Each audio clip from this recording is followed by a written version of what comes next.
Sara Saffari, welcome to the show. Hello, thank you for having me. How are you? Good, how are you? Very good, thank you.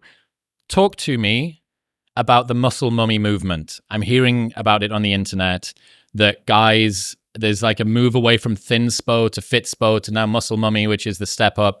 And even though you only just heard about the word today, it feels like you're part of that movement. Yeah, people have been commenting, like guys comment on my posts like muscle mommy sometimes. And like, I'm not gonna lie, I kind of like it. But today was the first time that I've heard like women addressing themselves as muscle mommy or each other as muscle mommy. Gymshark did a muscle mommy t-shirt. Yes, and I was at the event and I like even, you know, girls talking on the intercom or whatever, they'd be like, okay, muscle mommies, like let's keep pushing. And I was like, I've never heard this. Like I haven't heard like women addressing women as muscle mommies.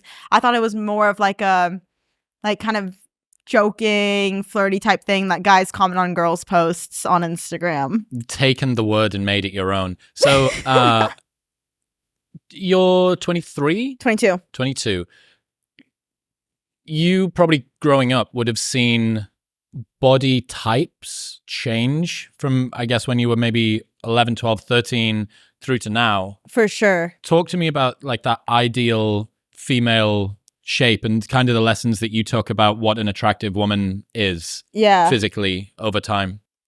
For me, growing up, at first I was really skinny, and then through high school, like I would always fluctuate in weight. Like I'd go anywhere from 130 pounds to 100 pounds, which is a pretty big difference when you already weigh like kind of low. But I would always be told by my mom, like, confidence is what makes you like most attractive. Like it's not what you look like, it's who you are and how you carry yourself. Sorry. And so that's what, you know, I was taught growing up. But for me personally, if I ever saw a girl with abs, I loved it. I loved the look of it. I thought it was like so, I don't know, attractive to me. Like that's what I was aiming for. That's what I wanted. But I never knew how to get there. Like I didn't know like, oh, how does a girl get abs? Like I thought it was just all genetics. But no, diet comes into play. Working out comes into play. So. And now there's this move. You remember when thigh gaps were a thing? When everybody wanted a thigh gap? Bro, yes. I remember being at lunch in high school and like girls would look at each other and be like, oh, you have it. Oh, you don't.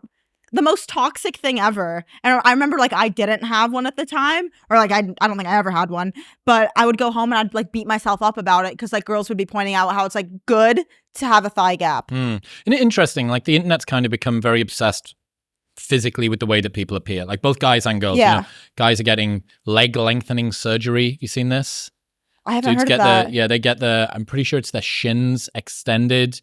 Yeah, they break the shin, stretch it a bit, the bone regrows, they break it again and keep on going. And guys can add inches to their height. And my point being that people are like optimizing for really weird, kind of, not arbitrary, but they're optimizing for like weird stuff. Yeah. One of the things that nobody ever talks about is that sort of hotness or sex appeal that people have just from the way that they hold themselves. Yeah. And from the way that they act. I think that has a huge amount of appeal to people, even if you don't want to admit it. I think if someone is confident, it can make them from a 6 to an 8, depending how they carry themselves. I think for sure it can. And obviously, online dating and spending tons of time on Instagram negates a lot of that. Like, you don't get to see that. Even in a pose, somebody can pose themselves in a sexy way. Oh, 1,000%. And not have the confidence to be able to pull it off face to face, and vice versa.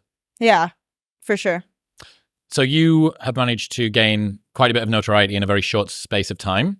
I think the number one job or occupation that young kids in America say that they want when they grow up is influencer or YouTuber. And in China, it's astronaut or like some other cool, like something that's way less lame. Yeah. Talk to me about this rapid gain in status. 'Cause for guys, there's an obvious advantage, at least on the surface. Yeah, for More sure. people know me. I have status. Girls will like me. But for a girl to gain millions of followers in basically no time at all, I don't know. That seems interesting to me. That there's probably more advantages that people wouldn't see, and then some disadvantages we wouldn't see as well. So what's that been like? Yeah, I think for me, I'm not gonna lie. I think the money has been a great part of it. But for me, I'm not someone who spends my money on materialistic things. Like I was just telling you how I have fake shoes on. Like they were $100. You've blown it to the internet. Yeah, no, they know. I think if they know, they've watched my content, they know that I don't like splurge, you know? I save all the money I make. Like, sure, maybe when I go to In-N-Out, I can eat a little bit better. Like I can order the fries or order the 4x4 instead of just like the single burger. But for me, like the money's nice because now I know I have the power to, you know, if my mom needs a new car, I can be the one that does that for her. Or like, you know, we're looking to like moving out, maybe getting a new house. I know that I can pitch in and carry my weight financially and something like that. So I think just like not necessarily physically having the money, but having the peace of mind of knowing that, you know, I can support myself or my family. And what's the increase in attention been like? You just came from this big Gymshark event that we were both at. Yeah. And you got swamped by men. You say that 90% of your audience is men. Yeah, it's all and you're guys. 5'3"? Hey, 5'4". Give me a break. I'm kidding. You're a small girl that's being surrounded by a shit ton of men. Yeah. Like, talk to me about this. Like, this is in some regards like a nightmare scenario that girls literally would hate, and then in other regards, this is the price of doing business for you. Yeah. For me, like today I realized how many people came up and was like, Sarah, like you're really funny. I love your content. And I think that's the best compliment for me to get is being like, oh, you're funny, or, you know, it's more than just like, oh, it's just like another hot girl on Instagram posting bikini pictures. Like if they find some kind of value from my content, even if it's just humor, like sure, I'm not giving anything educational, but if they are laughing while watching my videos or watching me fuck with Bradley or, you know, whatever it is, like that makes me happy. Because I know like after I watch like a Danny Duncan video or a Gideon video, like I feel good, you know, like I was laughing through the 10-minute video. So what about the negative sides of the attention? Have you had many? I've had some like maybe the best not to say them, to not just like very much attention to those things, but I've had some weird or bad experiences with people. But for the most part, it's all been good. I feel like regardless, whatever I involve myself with, even if I was, you know, using my degree and working a 9-to-5 job, it wouldn't all be good. There would still be some bad days. There would be, you know, arguments with people I work with. There would be downfalls in other aspects of, you know, working at an office from 8 to 5. So I'm definitely seeing a move online of like one of the dudes from the UK made a video called the Gym Bro Culture 2.0, and he was talking about the move from the more like Ziz era exclusive body side stuff to a more holistic, integrated, it's life advice, it's an older brother rather than a party friend type thing. I would be interested. I definitely think if you look at the fitness world for girls, it's still pretty trapped in it's all about your condition, your tan, the size of the bikini. And I wonder, I don't know, like if you have a personality as a girl who's also into fitness, whether some people, and this is the same for guys too, whether they almost feel like if I let the weirder side out of me, that this is going to, I don't have many role models that do that. Or if I let the more intellectually curious side out of me, that this isn't what people want on the internet because all they want, I need to be leaner, I need to be bigger, I can't show any personality. And it seems like, it feels to me a little bit like the tide's shifting with that. Yeah. No, for sure. I think it is shifting. I think that, you know, there's people on social media. I know there's one guy that works out at Zoo Culture and he does not have the traditional body type, like whatsoever, but he is the funniest person online. He is super caring. Like he'll always ask me like, hey, I want to do this bit, like would this be okay with you? Like I want to be respectful of you, would this be okay with you? Like it's just, he crosses like all, you know, he checks all the boxes to make sure he does a good job, and he's so funny online. His name's Felipe, but he is so funny. But in no ways would you look at him and think, oh, that's your typical like influencer bodybuilder. Talk to me about this new trend of girls TikToking guys looking over while they're doing videos. You spend a lot of time in the gym. Yes. You're in the age bracket. You're big on TikTok. You're big on social media platforms. Give me your lay of the land. What do you think about this trend? I think sometimes guys looking at girls, depending on, you know, the age gap, I think the age gap does matter. I think, if you're a 22-year-old girl and there's a 25-year-old guy, like just, glancing over here and there, like without like constantly staring, it might be his way of shooting his shot or whatever. On the other hand, if he's 55 years old and like he's just continuously staring at you, that could be off. But then he also might be looking at you because you have a camera propped up and he's like, what is this girl doing? Like, I don't know what this is, Or he might want to try to not be in the frame. Why do you think this is happening? Why do you think that this trend is occurring? Like, do you think that these girls actually feel this way? Honestly, no. I think that like, sometimes maybe they catch it in the moment and they think like, oh, this is what's going to make me blow up. Because I see myself as a very like, I'm constantly aware of who's looking at me or my surroundings or whatever. Or, if I'm walking out of the pool and I see a guy look a little bit too much, I'm like, can I help you? I'm constantly aware of that, but never have I been around other girls and I see them being that aware of things. Not usually. I feel like girls aren't usually that aware of it. And I suppose when you're videoing yourself and you watch it back and you go, got that's him. your external awareness almost. Yeah.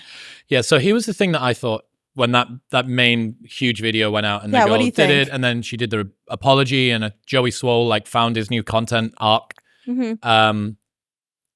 What happened there was people that spend a lot of time on the internet use other stories from the internet as a guide, a guardrail, and a guideline for how they should behave as well. Lots of girls looked at that situation, and if you'd said to me, if you'd just shown me the video in isolation, I couldn't see the comments, I couldn't see the likes, and said, what do you think's the response to this?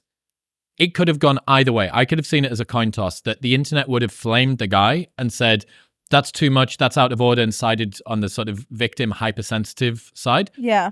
Or they could have gone the way that they did go, which is he looks over 3 times in 90 seconds, you're pointing a camera at him and your shorts are in your ass. Yeah. What did you expect? And you can't do a glute bridge. Like, what do you expect? Yeah. So what happened, the way that I saw it, and this is kind of why it's so interesting, lots of people that spend lots of time on the internet look at situations like that are kind of landmark opportunities for a common scenario to play out online. And they use the way that fallout occurs as a barometer for how they should feel if it happens in their life in future. Yeah. And I see. Yeah. Because the pushback was there, lots of girls now realize that, oh, if a guy looks over 3 times in 90 seconds while I'm doing a glute bridge, maybe that's the sort of thing that I don't need to be too concerned about. The problem is it could have gone the other way. And that now lowers the ceiling for guys to be scared that if they look over too much, whether they mean to or whether they don't, that they're going to be in trouble. But the other one is it makes an increasingly fragile generation of young girls who feel victimized and concerned if a guy does look over. Well, yeah. I saw this video on TikTok and the whole internet said that they need to, if this happens, that's unspeakable. And I've heard about the dangers of Me Too and I shouldn't walk alone at home at night. This is too much. So you're almost outsourcing your anxiety level to the internet. Yeah. And it's purely by fortune and, like the way that the internet responded, that didn't reset most gym girls' expectations that that's something to be scared or offended by. Yeah. But also coming from the other, other side, I can see myself, like, if a guy is squatting, I could see myself looking over, not because I'm trying to hit on him, but because I'm like, wow, like his form is so good, or wow, he's breaking 90 degrees, or his knees are being pushed out very well, or that's a lot of weight, like, oh, how many reps is he going to go for? I totally do that in a non sexual way whatsoever. How do you hit on guys at the gym? Have you ever had to do it? No. I don't. It's just all inbound for you in Zoo culture? No, I'm not saying it's all inbound, but I'm saying that I don't think the gym is necessarily where I'd want to be approached, so I don't think I'd want to approach someone in the gym. Why wouldn't you want to be approached in the gym? You like the gym? It is the only 2 hours out of the 24 hours that I get to enjoy. Why? What else are you doing for 22 hours? Laying in bed, doing homework, eating. True. Sleeping. It's my 2 hours of Friday nights, people go out with their homies, have a good time. That's every day for me from the hours of 11 to 1 at the gym. What about when you finish your master's? What are you going to do then? Maybe I'll get a PhD. I'm kidding. Well, talk to me about this. Okay, so how much harder has dating been for you with all of this attention? You can't go, it's going to be like if you go for dinner with somebody, if you go out on a date with somebody, the difficulties increased exponentially, and now it's all over Snapchat. Yeah. It has made things harder for sure. Especially if like, you know, the person you're seeing or you're with doesn't do what you're doing. So they don't understand that sometimes, like, for me, like, I don't drink, but going to an event, sometimes I have to go because I think like, oh, what about the business connections I could make from going to that event, or the people I could meet or whatever, not in a, you know, not in a relationship intimate way, but in a business relationship type way. And I feel like sometimes it's hard for, you know, people that aren't doing this to be like, well, no, you don't have to go to that, or you don't have to go to Vegas for this, or you don't have to go to Miami for that. And I'm like, well, no, I don't have to, but I feel like there would be connections there if I did go. Also, I suppose if someone isn't in the industry, they get injected into this level of surveillance Yeah. and scrutiny that you have that they didn't sign up for. Yeah. And now you're like, oh, why don't we go see Oppenheimer or whatever? And you go, oh, by the way, people might like come up and ask you to take a photo of them with me. Yeah.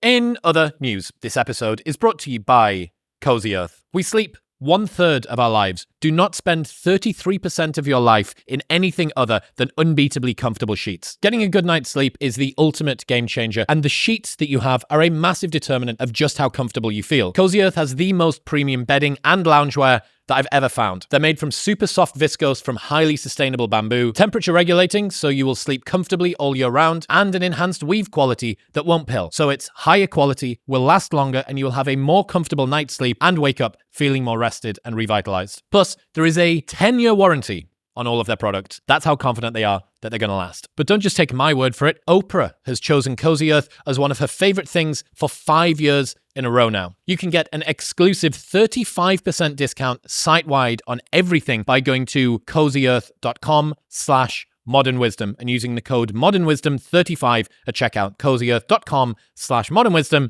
and modernwisdom at checkout. Yeah, that's interesting. Talk to me about guys your age. There's like this fucking moral panic on the internet about Gen Z men, especially. They're pathologically fapping their way through a Monster Energy fueled video game and porn binge. Like, what are Gen Z guys like? The ones that you either grew up with or sometimes try and speak to with regards to dating or anything.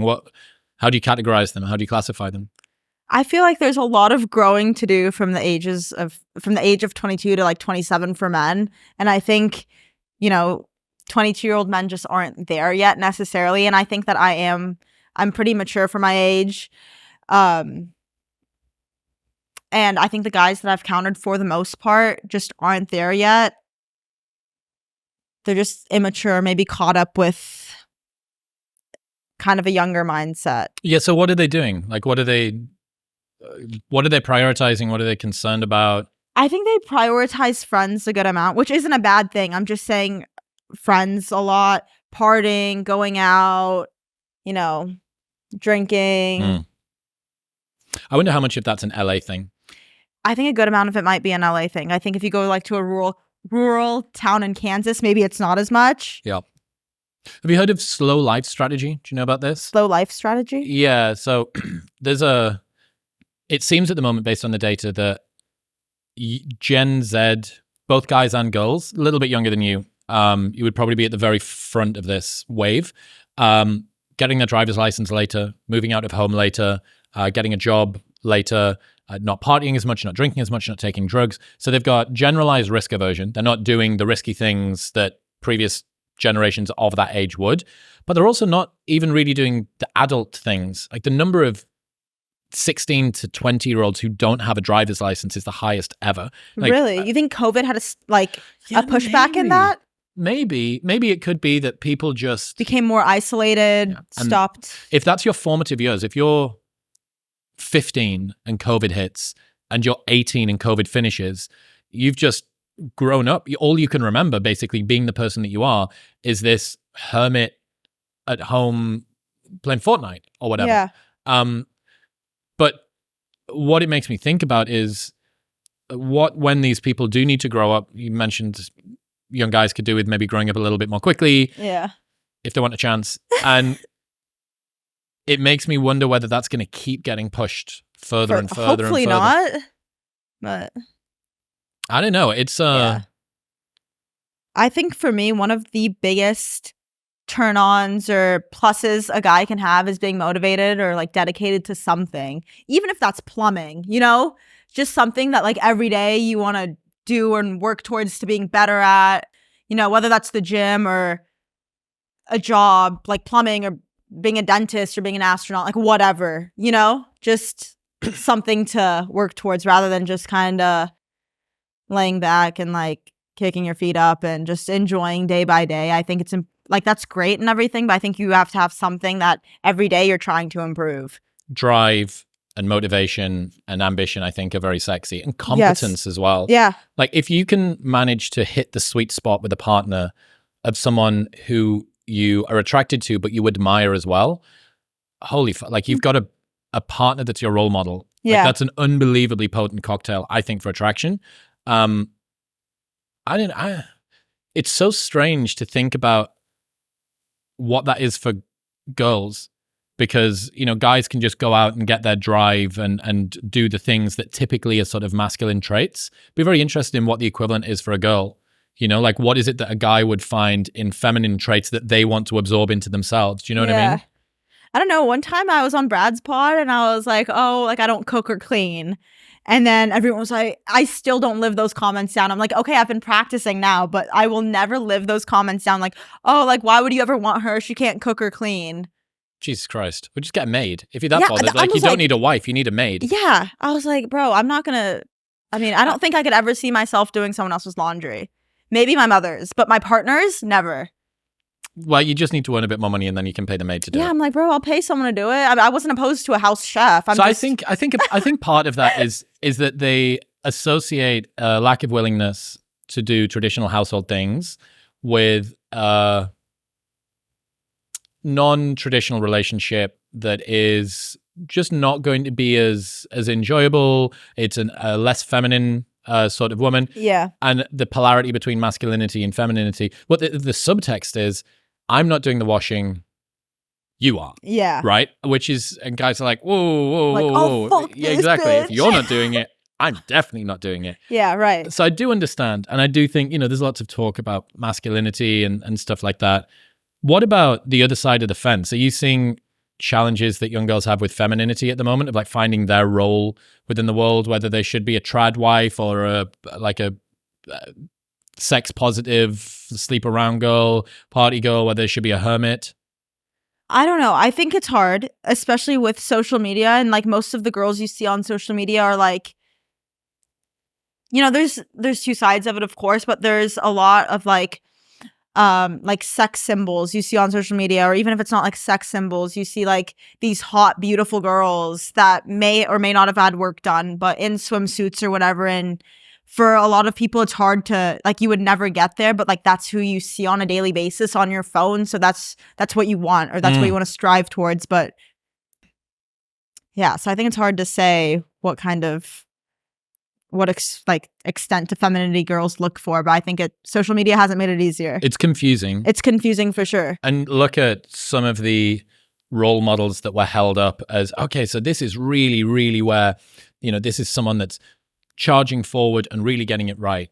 Lizzo fighting for girls all over the place. Yeah. And then the bottom falls out and it turns out that she's making her dancers eat bananas out of strippers' vaginas. Yeah. Weight shaming all of the people as this champion for body positivity. And Ellen DeGeneres as well. Turns out that she's a total prick to work with. Yeah. It's like, and it's the people that you would think that were like the most understanding that turned out to not be. I don't know whether it's people that you would think. I think it's people that portrayed themselves. Yeah, that precisely correct. Yeah, people that portrayed themselves to be like the most understanding or accepting of everyone. That turned out to be the shittiest. It's like the senator that's pushing the hardcore anti-gay legislation that goes home and secretly watches gay porn on a VPN. Right. Yeah. I think it's fascinating, and there's a part of that, you know, because people's actions are way less visible than their words online. Like the thing that you tweet is way more important than the thing that you did, because no one sees the thing that you did, but they see the thing that you tweeted. Yep.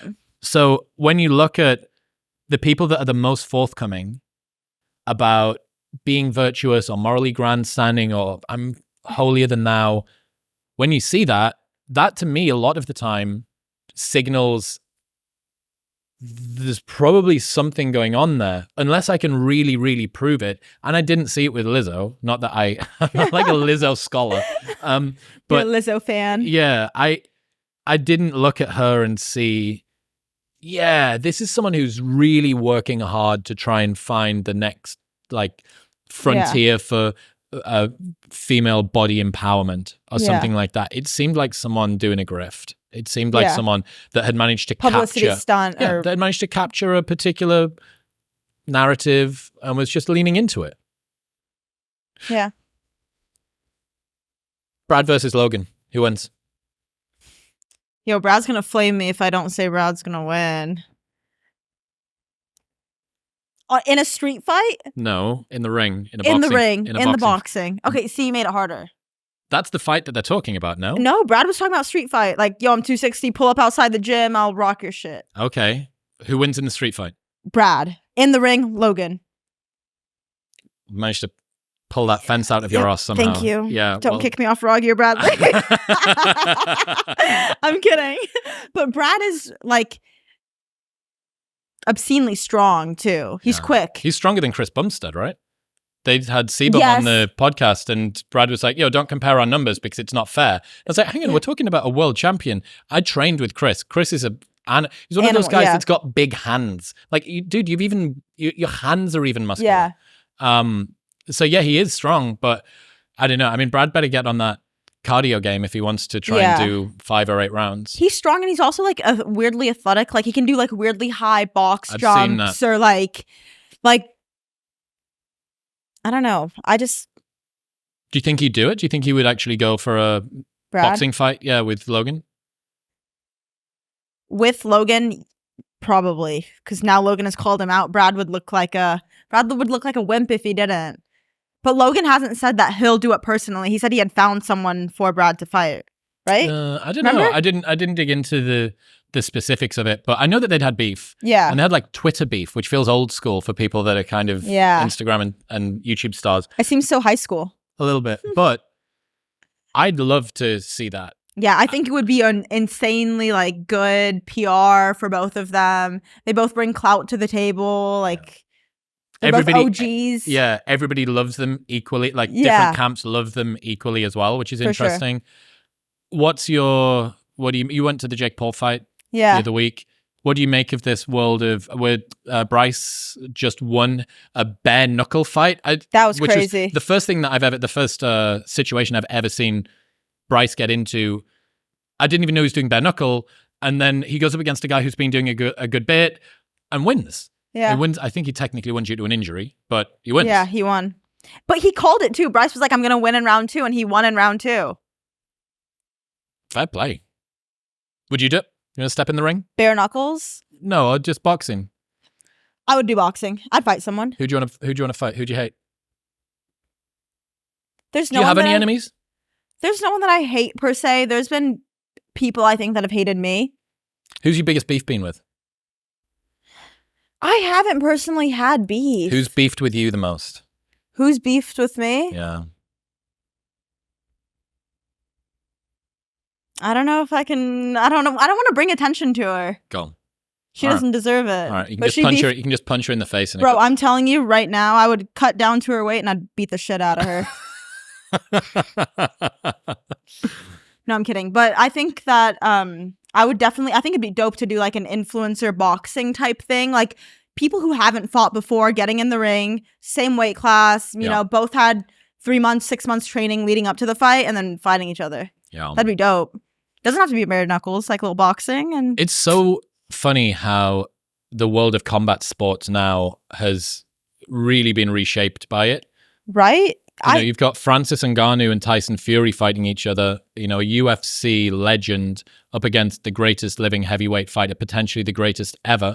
And I don't think that would have happened had KSI Logan Paul not happened and had Mayweather McGregor not happened. And if you track it all the way back, it was 2 British guys forever ago, like 7 or 8 years ago or something that kicked it all off. And now you've got, who's Logan's next fight? Dylan Dennis. Yeah. And then KSI's fighting some guy I don't know.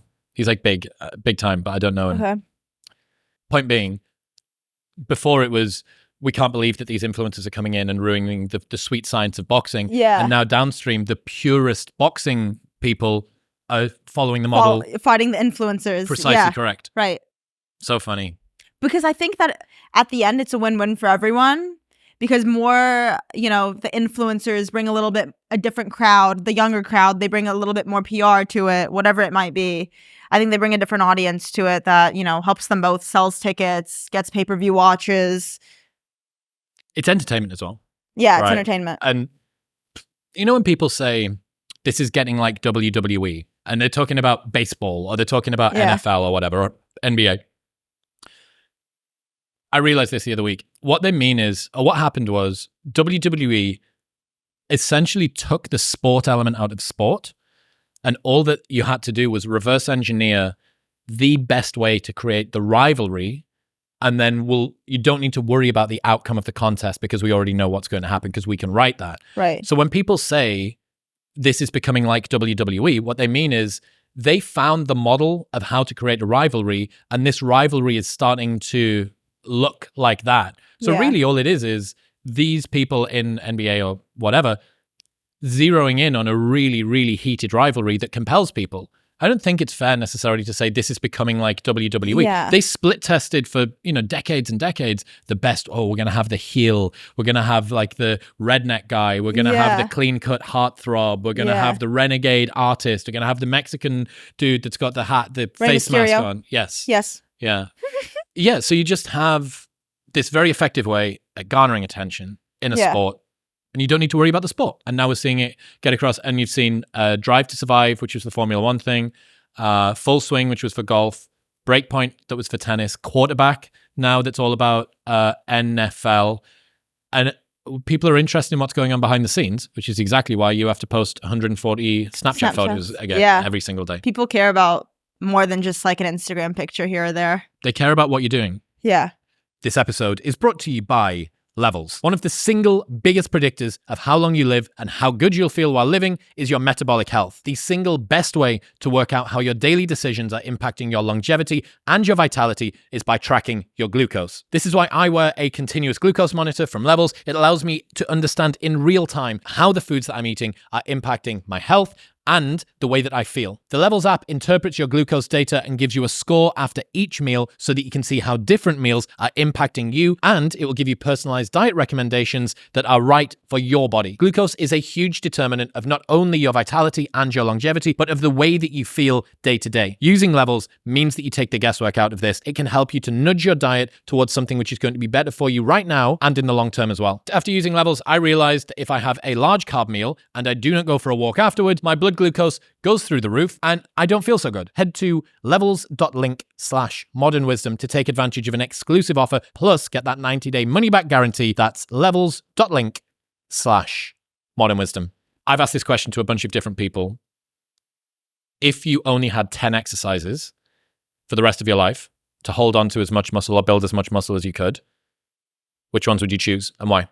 10 exercises? 10 exercises. It can be anything you want, but you've only got 10. Okay, let's start off. Leg press. Okay. For, you know, you can do different variations in it. You can hit like different parts depending on how you put your legs.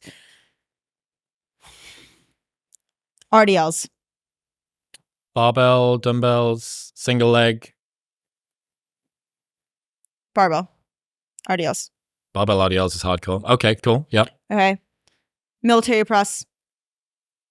With the barbell, military press, Seated? shoulder press. No, standing. So you can brace your core. I mean, you only get 10 exercises here. Okay, right. Yeah. So you've made an ab exercise out of a shoulder exercise. Right. Good. Okay. Yep. Incline dumbbells.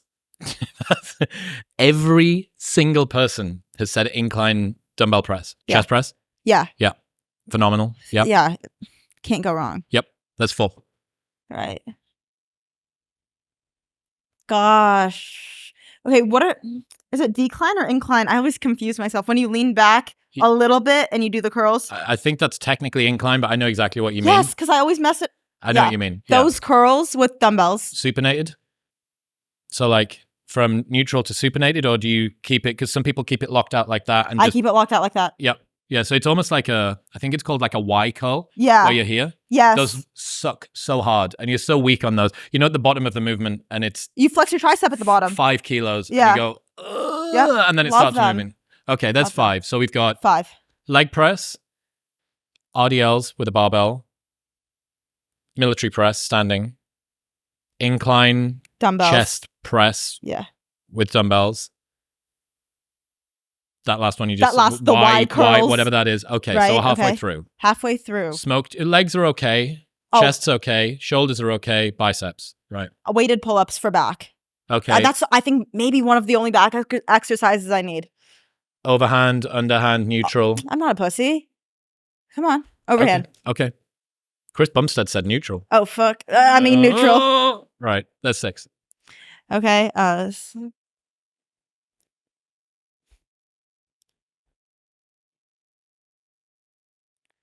Gosh, this is hard. Hammer curls to hit the other head of the bicep. Right. Okay. Yeah. Standing hammer curls. It's a lot of biceps now with the pull-ups, with the 2 sets of curls. Okay. Yeah, we're good with biceps now. Yeah. No more biceps. I think I'm gonna have to do lateral raises for shoulders. Yep. Oh my god, I didn't hit any triceps. Do I have one more exercise? You've got 2 left, I think. 2 left? Yeah.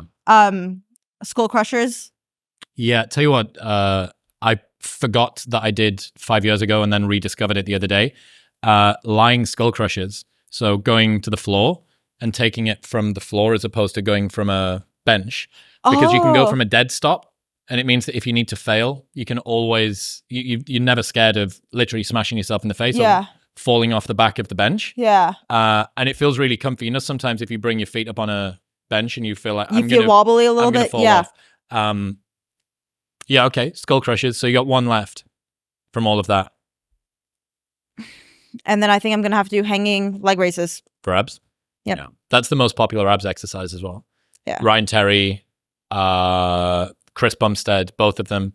It's one of those weird things. Everyone's kind of got a confusion around training abs, and all the people that have got good midsections. Yeah, everyone always asks me, what's your like ab workout? And I'm like, maybe once a week I'll either hit decline sit-ups, with like a weight with 10 pounds, or I'll do hanging leg raises. But most of it is just like even bracing my core. And any other workout, I do vacuums or just what you eat.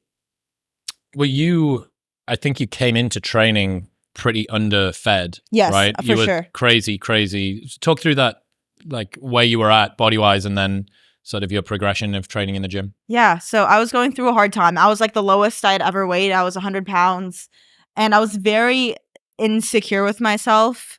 I would always wear baggy clothes because I hated how I felt like I just looked sick. Like that's how skinny I was. I remember my meals would like a McDonald's little burger, like off the dollar menu, and a large Coke would be my meal for the day.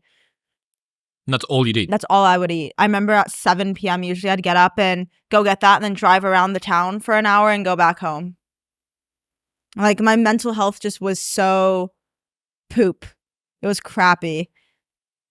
And I think that went on for about 6 months. And then it was just like a switch. I was tired of spending literally every hour in bed and like just moping around, low energy, low confidence. And then I was like, you know what? Like I have nothing better to do. Might as well hit the gym. Was there a moment? Was it just a progression over time of becoming increasingly fed up with that? I don't think there was a moment per se, but I think I just got tired of feeling so shitty. Like I was tired of feeling tired and like I was just so unhappy with myself. How old were you? I was 20. Yeah, about 2 years ago, 20. Mm-hmm. And then I literally remember like what I was wearing that day, and I remember the drive to the gym to sign up for the gym membership. I remember I wore glasses. I didn't think I was like, I'll get the membership today and I'll start tomorrow or whatever. I went in, I got the membership, and then I started that same day. I wore my glasses to work out, whatever. It was weird, but I remember it. And then I worked out, and then I went home and I was like, well, I had seen TikToks, like right after you work out, you have to eat something like high protein. Like I'm going to eat like half a piece of salmon. And I was like, anything is better than like a McDonald's burger at this point. So I remember I was just like, I would learn a little bit on TikTok. I'd learn a little bit from my brother. I'd learn like people that just work out. I would talk to them, try to pick their brain about like how I can improve like everything all at once, like my nutrition, my workouts, everything. So it was just like a mix of TikTok, talking to people that helped me kind of get to where I am. And within like maybe 6-7 weeks of working out, I think I really had it dialed. So I picked it up very fast, relatively. You know, trained with intensity from the beginning. Would push myself. I remember it was when I started, like, you'd still have to wear face masks at the gym. I remember sometimes I would have like. Oh, shit. Yeah. So this was during COVID. Yeah. It was 2020 when I started. It was May of 2020. In the midst of it. Yeah. Wait, May of 2020 or 2021? Might be 2021. I think it was 2021. Still in the midst of it. Yeah. It was 2021, yes. Yeah. What was most difficult, or what advice would you give to girls that are unhappy with their body, or guys that are unhappy with their bodies? Like, you know, there's a lot of challenges in overcoming. There's a lot of, even if you did get some advice from TikTok, yeah, most of it is horse shit. Regardless of who you are, I think you need to implement some type of physical activity for an hour and a half a day. You know, 45 minutes to an hour and a half, depending on the level of intensity. But whoever you are, however old you are, even if that means going outside and walking, you know, for me, it's like the gym is something that it's not a chore. It's gotten to the point that it's the 2 hours of the day that I enjoy. Like I was telling you earlier, like I look forward to like going to the gym. Regardless of your age, you need to work out, do some kind of physical activity, train with intensity, whatever. Do you train on your own? Yeah.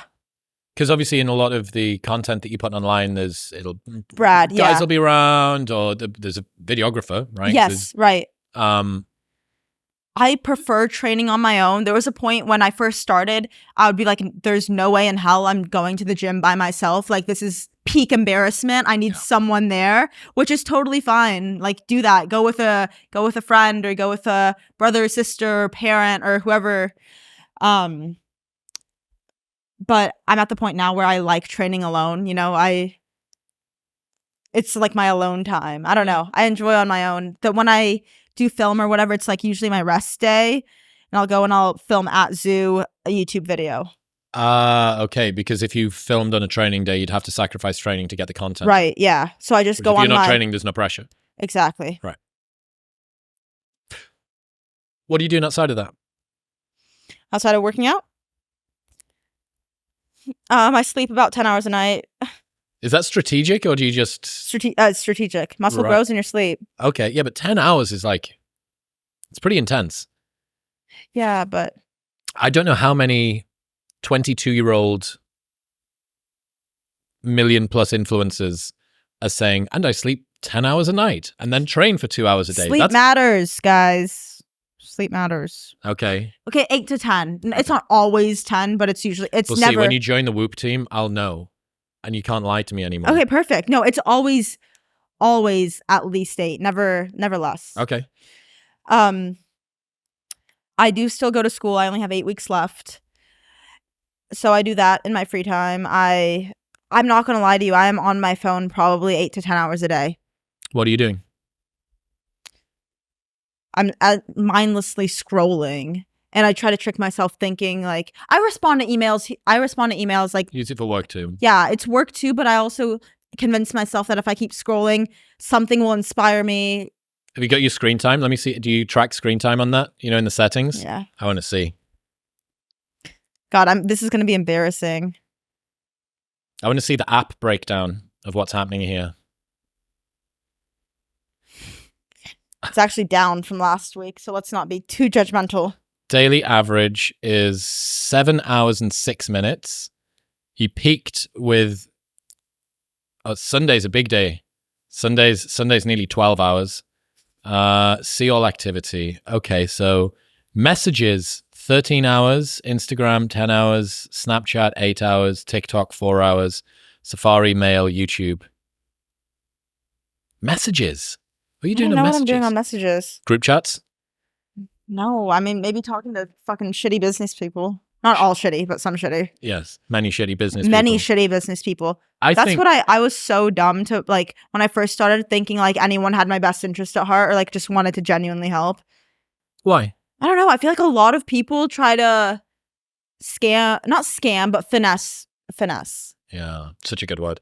I wonder how much of it is the way that you present as well. It's like a relatively friendly, girly girl, and someone sees this opportunity to try and outwit a 21, 22-year-old who probably doesn't have really any idea what's going on.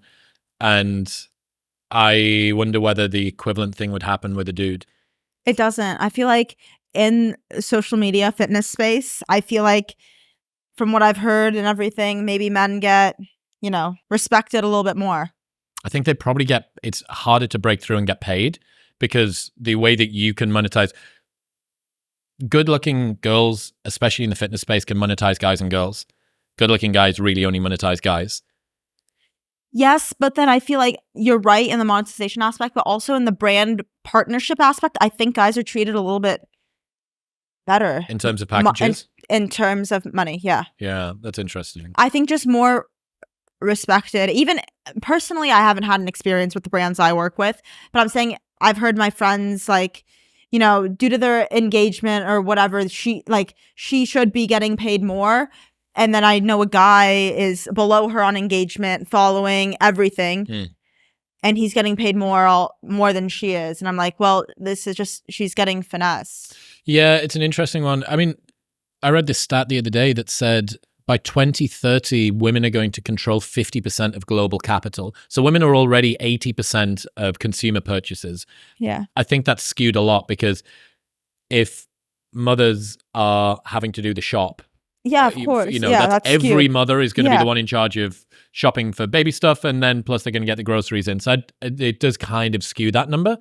But increasingly, I think women are going to have the spending power, which means that the way that marketing is done is going to have Change. it's going to have to be adapted. It's definitely going to have to be adapted. And I think we're already seeing it. I think, brands like Bud Light, Miller Lite, have tried to do something that seems more pro-female. But remember what we were saying before, like we can call it the Lizzo effect of doing something that looks, that ostensibly the window shopping is, we care.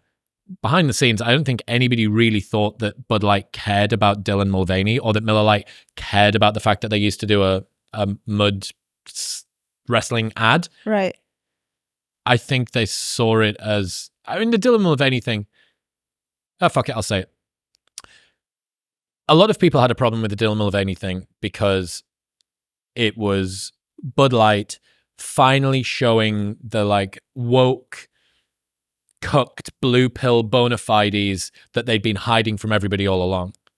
But the group of people who largely were saying that are also a group of people that will say things like, don't cancel Jordan Peterson because of one bad thing that he said. Yeah. So don't judge some of my favorite content creators based on one out of context small sample. But then they're flipping it and judging a brand that's been around for decades and does this one thing. And maybe they're right. And I'm open to them being right. Yeah. That Bud Light secretly did hate every straight person on the planet. They hated them for decades and they were just waiting for the opportunity. Or a small gifting to a poorly chosen influencer who's not super popular amongst a very, very large cohort of the country was given some cans with their face on them. And I think that the much less conspiratorial version of that seems to be the one that to me is most likely. And if you want to have the grace of, don't cancel people for just one thing that they said, I do think that you should consider extending that to, and now it's easy to dunk on it, right? And this is an unpopular thing to say because it's way easier to say Bud Light went woke and now they're going to go broke and now they're doing it's almost trendier to hop on and hate rather than be wait, maybe be reasonable, maybe it was a one-time thing, let's not cancel a whole brand even though we've been drinking the product for decades. Because Kid Rock shot them with an AR-15. We don't need to. And don't get me wrong. I think it was a shitty move. I'm not a fan of Dylan Mulvaney. I don't think that person is a good actor. But I also think if you want people to extend like a cancellation refund request to some of your favorite influencers and some of the cultural commentators online, that you should probably consider doing it for brands as well. Yeah, for sure. And it's like a reasonable position to be in. Have you been near any cancellation stuff? You can't get you just lift things. I think the closest maybe was the whole like, oh, I'm not going to learn how to cook or clean. Cancelled because she can't make a spaghetti meatballs. And I can cook. I'm just saying I can't like cook anything crazy. I can make spaghetti and meatballs, you know. I can't cook as good as my mom. You're selling yourself as a wifey now. Yeah, I'm learning. Brad told me I need to hire my equity or like my stock. Okay. Hire my stock. Okay. Learn how to cook and clean. So then. Right. Brad's coaching you on how to become a high value woman. Right. Good spaghetti meatballs. Great at laundry. Yeah. Can sweep the floor. Blah, blah, blah. I'm learning. That's pretty high value. My issue isn't that I can't do it. It's that like right now I don't necessarily always have the drive to do it. To sweep the floor and do the laundry and cook. But I'm open. I've been learning to cook and I can clean. Look at you trying to salvage I'm trying to salvage eligibility to the entire internet. I'm like, please. Come and date me. We'll get back to talking to Sarah in 1 minute, but first I need to tell you about Gymshark. You'll have seen me on most of the episodes I record in my house and here wearing Gymshark because, first off, it's super comfortable. The quality of it is amazing, and I just love the colors. In fact, these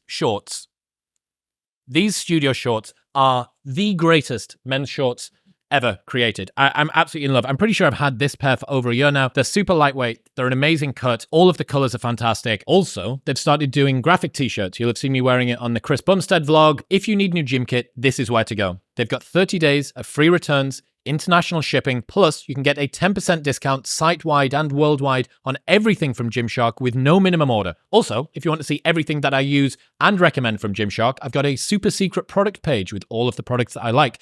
Access that by going to bit.ly/sharkwisdom. That's bit.ly/sharkwisdom. And the code MW10 will get you 10% off everything at checkout. What are you hoping to be able to do next? Like, what would be, you've got this degree that you're about to finish. You can do lots of different things. It seems to me like you don't want to just start an OnlyFans or start taking like booty pictures and go down that line. No, I'd rather just be canceled before I did any of that, or like, delete it off everything rather than do that. Is there ever a temptation to overly sexualize yourself?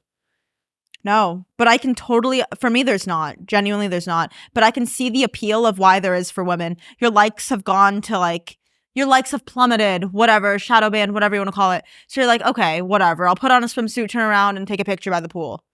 I could see the appeal. Bang! The algorithm's back up, bro. Like, the likes are back to normal. But like, I genuinely think for women, the second you start posting pictures of, your ass, mostly, or like a huge cleavage pics, whatever it is on Instagram, pictures of you in a nice covering dress will never perform as well as they did when you're posting your ass or tits. So I did a podcast probably about 3 years ago with a female adult actress in the UK. And I was asking her about the typical career progression of girls that go into this industry. And she'd been in it for like a decade. She's like she'd won awards. There's awards for that? Apparently. I don't know what for. I don't know what for. I didn't see. I didn't watch either the awards or the content that was submitted. I think it was like a Sundance Film Festival. It must have been. Anyway, so I was asking her, and she basically said that there's a hierarchy of intensity to different kinds of porn scenes. So I think it was like solo, girl on girl, guy on girl, like all the way down to like anal, DP, like it descends deep. Pun not intended. And I kind of feel like there's an equivalent stack intensity thing to the kind of content. And I don't think that guys can do the same thing. It's like it's a topless photo for a guy. Sometimes you look better, like actually you look better with a shirt on, right? And you could be in good condition, but you could look cooler with a shirt on. Yeah. It does feel to me a little bit like, as much as we've got this, women are at 35% of CEOs new CEOs in companies, January of 2023 were women. So the highest percentage ever. Women are out earning men between the ages of 21 and 29. Women are out educating men. 2 women for every 1 man completing a 4-year US college degree by 2030. Even though we have all of that, there's like still a big undercurrent of sexualization for women. And this isn't, I'm not saying like this is the patriarchy fucking plowing it on them. Very often women choose to sexualize themselves or each other. Yes. Yeah, because it's them largely competing with other women. Now, it may be for the eyes of men, but if you are hoping for men to not click on a photo that's got boobs or a bum in it, I think you're fighting against like the thermodynamics of like sexes. No, 100%. And 1,000 times I've heard girls that, and I have no hate on girls that want to do an OnlyFans or have an OnlyFans. It's not like, oh, you have an OnlyFans, I'm not your friend. It's not, that's not what I'm saying. I'm saying it's not for me, and there's ways I feel about it, but that doesn't mean that I'm going to dislike you or I'm going to hate you or judge you for having one. Women say that having an OF or whatever is empowering. And I think for me, it's just hard to grasp how that can be empowering when you're chatting with men all day or having your management chat with men all day. Vietnamese virtual assistant chat with men all day. Surprise, guys. If you're subscribed to an OF and you think it's her texting you. It's her fat manager. Yeah, it's not her. Yeah. Yeah, I don't know. I really think it'll be interesting to reflect on this period of monetization for especially women in 10 years, 20 years time, and realize that it was either a brief flash in the pan or the beginning of a tsunami of people sexualizing themselves for the price of a cheeseburger per month. I hope it's not anything that has longevity to it, but I could understand how it's appealing for a girl that has just turned 18, okay? Fully not developed in her brain, thinks, oh my God, I can make 5 figures a month. I have 20, 30K on Instagram. I can make 5 figures a month. I don't have to go to college. I don't have to be in loan for years. I don't have to go find an actual job. I can post bikini pics and make equivalent to a teacher or a doctor.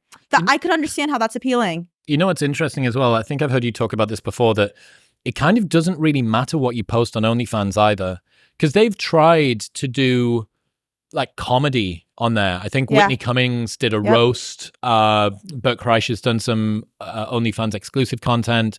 There's a number of girls that I know who justify their MO is, I post this stuff for free on Instagram anyway. Oh, yeah. Therefore, if I just post a higher frequency of the same level of nudity on OnlyFans, that's basically my morals from Instagram. It's already been there. Yeah. There is nothing different. But it's a branding problem. I think they say that to help themselves feel like better about it, maybe. Because it's for me, I can only speak from my end, but it's the idea of a paywall platform, getting people's money to show whatever it is that for me just wouldn't click. But I wouldn't, even if I was posting only gym content and leggings and a t-shirt. Yeah. Just the idea of, it's an interesting one. Or chatting with someone. There's been other things. It's the intimacy as well, I think, that's a part of it. Yeah. But so, how vaping is like every person is taking nicotine in some form or another.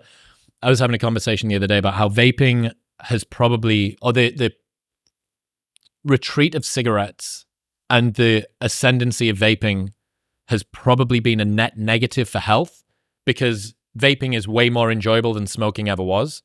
Yeah. It tastes better. It's cooler. There's no smell. No one could know. Exactly. All of this. And it doesn't, smoking, that wasn't so good. I think if you start to educate yourself about health and fitness, lots of people are pushing back against vaping too, but I don't think that's really broken into the mainstream just yet. So a lot of people do it. I wonder whether, kind of like how vaping is the thin end of the wedge for nicotine, OnlyFans has become a thin end of the wedge for porn and for self-objectification. Yeah.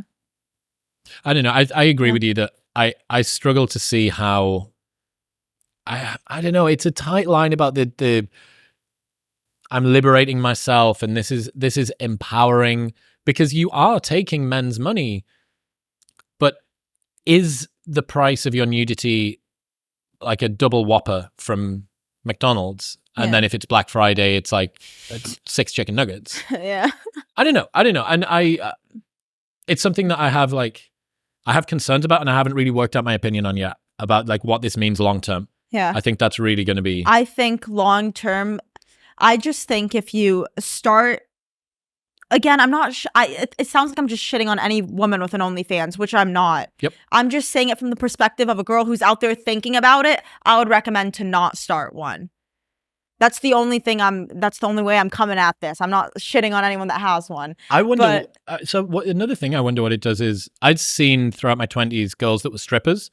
And they really struggled to see their relationship with men as anything other than transactional, because 150 times a night they needed to extract resources from this guy who was down from Edinburgh or had flown in from Dublin or something for a stag weekend with the boys. Maybe he was married, maybe he was in a relationship, maybe he was whatever. And they saw this relationship with men as adversarial, as transactional, as short-lived. And I saw a struggle in their personal lives to rip themselves out of that. And then if you think, okay, and that's not even protracted or that intimate, if you don't have the Vietnamese manager that's messaging all of the people that you're with, and it's actually you that's doing the simp admin. Probably fucks with you mentally so much. How are you able to determine the line between genuine emotional connection and like performative emotional connection? Do you know what I mean? Yeah, for sure. Yeah. I think not just your relationship with men, but like longevity, especially because it's something like, it's not the same as like maybe a dancer or whatever. This is all online. Like, I feel like it's something you could never live down. And if you're already an influencer, what people are gonna address you as, like, oh, the OnlyFans girl. It's the stigma that comes with it. Title. What's happening with Fansly? Is Fansly just OnlyFans? Fansly. Have you heard of that? I haven't. Okay, so this is like the Twitch streamer equivalent, I think. I wonder if it can't, there's no way that Twitch would give it partner access or integration or whatever, but Fansly's something else, and I'm seeing a different cohort of people. It's mostly Twitch streamers that are doing that. And I feel like it's the same. It's like private messages and blah, blah, blah. But yeah, I don't know. Have you seen the new thing, like AI? The AI bots, like you pay per minute to talk to someone and they use your voice from your videos or your online personality to chat with someone. Yeah. So that's the same thing. Like, yeah, I wonder whether if I was the guy that made OnlyFans is British, right? He's from Essex. If I was him, when ChatGPT came out and the AI image creator thing, I would have spent as much money as I could. I would have dumped a shit ton of cash into no longer being an agency and instead becoming a tech product. Because if you could vertically integrate yourself back up and not only be the service that people go through, but be the creators themselves by making the girls and by creating the chatbots and by owning the algorithms and by owning the servers, you cut out, I don't know what the percentage is. Did it take 10% or 5%? Whatever. They take OnlyFans? Yeah. They take a lot more than that, I think. What do they take? Is it 15 to 20? Yeah, Joe, come on. How don't Google you know? You're Joe. You're always on OnlyFans. That's all that you spend your time. You're always talking about. Take your money out of OnlyFans and put it into like one of the S&P. You want to put it in the S&P? I don't know. I'm not very educated with stocks. I wish I was more educated, but whatever. Tesla. Right. Put in Tesla. Cool. Elon Musk, you getting my money. What's next for you? What are you doing next after uni? Like, what are you thinking? What's in the next 6 months to a year? What can people expect? 6 months to a year, people can expect that maybe I'll post 2 YouTube videos a week instead of 1. No, I'm just going to consistently keep doing the routine and like posting schedule that I have been. And then I've kind of always been the type that, I go with the flow in that aspect and kind of hope that luck plays out and I maybe meet someone that we can be mutually beneficial with. That's most of the reason I even decided to go MBA route, was that maybe one of the companies that I'm working with now or that I encounter in the future, down the line, they'll want me on the back end rather. Influencer and board member. Yes, maybe. And I could do the back end and the forefront, That's cool. No plans to release a training plan, a diet plan, an ebook, a portal platform? Because I think Like, whatever works for me isn't going to work for someone else. I think I am blessed with really good genetics because I don't track macros. I don't, count calories or whatever. I just, it took me a while, but I intuitively eat. I don't drink alcohol. I don't drink any of my calories. But it seems like you're doing pretty well without that at the moment. Yeah. I don't want to, right now it's something that's fun for me. I think the second I start counting and tracking, it'll become toxic and You got to be careful. We had this conversation a lot over the last week. If you really, really enjoy doing something, you have to protect your passion. And if you don't, doing the work at the rate that you're doing at the moment is just going to get progressively harder over time. And that's fine, but it will change the pursuit from being something that's, today's rest day and filming day, and I'm fired up to do some skits, to, oh my God, today's rest day, and I still have to work. And that framing is an awful lot. And it's like, okay, do you want to turn this into a labor or do you want to keep loving it? And it's not that you can't do both, but the more that you work and the more that you monetize, the more hard it's going to become, I think. Yeah, for sure. Fuck yeah. What Sara about you? Saffari. Wait, what's next for you? So I've done... Who are you trying to have on this podcast? A few that you have your eye on. A few that I've got my eye on. So have you seen the School of Life YouTube channel? So it's a big YouTube channel that did psychology and philosophy.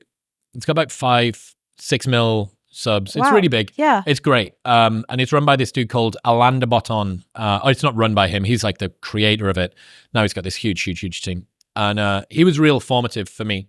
So if I had a Mount Rushmore of podcast influences on my awakening, Jordan Peterson, Sam Harris, Joe Rogan, and Alain. Jordan has been on twice and is coming back on. Sam has been on a couple of weeks ago. I've been on Rogan's, but I've got this elusive fourth guy down here. And I really, really want to bring him on, and he's got a new book coming out. So I'm working super, super hard to try and get him. He's in the UK, but that's fine because I can fly back to the UK. So I got that. We've got a week in the UK with some massive, massive UK guests that I can't wait to film with. Then I'm coming back. I've already said to people that Jordan Peterson will be coming back on at some point this year. So that's going to be very interesting. Got lots to talk about. Couple of returning guests, a couple of new ones. But this weekend's been great. I did this Alex Hormozy yesterday, Phil Heath, and Rich Roll. This morning, Stan Efferding. You today. Tomorrow, Eric Weinstein, who is like this super genius MD at Teal Capital. Very interesting dude.